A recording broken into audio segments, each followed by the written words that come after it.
Welcome to TFA Files TV. We are back again with the latest gossip nyaya dziri kupisa dziri kutenderera pasocial media. Hopewell Chinono, our number one journalist, ofa nekuseka achidedzera kuti ZANU-PF yandibloka kutwitter nyora achiti kutaura chokwadi kusvika ruling party yavhara nzeve.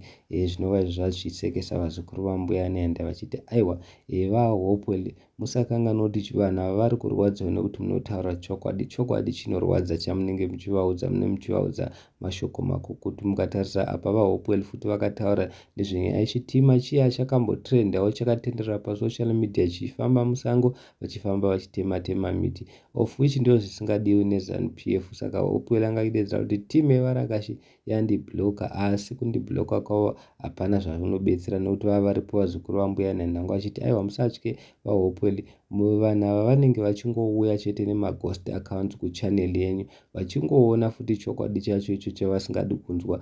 Asi vanhu vari kuti aiwa nyaya iripo ndeyekuti mavharirwa kuti muchienda muchinokomenda Hopewell vanga vachienda ipapo papeji reZANU-PF racho. Kana ZANU-PF ikanyora nhema dzayo munongoziva dzimwe nguva ZANU-PF inonyora zvinhu zvisiri izvo. Zvinova izvo zvinoita kuti Hopewell kana akanwa kuti ZANU-PF pane zvayanyora, iye unosvikawo screenshot kana kuti otora onokanda kwake otaurawo neyake eview, asi achitaura chokwadi. Saka ZANU-PF yamubloka, asi vamwe vanhu vangodedza kuti usatye Hopewell, unongogona ngocreata kako kaghost account. Saka guys, handizivi kunoti kudi ava number one journalist vaHopewell vagara vanopinda pese nepese. Tinoti kuti vanongonanga ZANU-PF chete, asi vanonanga nyango Triple C, nyango Chamisa vanomubata akadaro, as long kupera pane zvavanenge vaona kuti izvo hazvina kuita sei, hazvisina kunyatsomira zvakanaka. Saka asi ZANU-PF yadedzera kuti no, hapana zvakadaro, hatidi kupusiswa saka chinhu chaita kuti ZANU-PF iti timu yevarakashi ibloke Hopewell ndeyekuti Hopewell anenge achivaudza kuti muri kuba mari,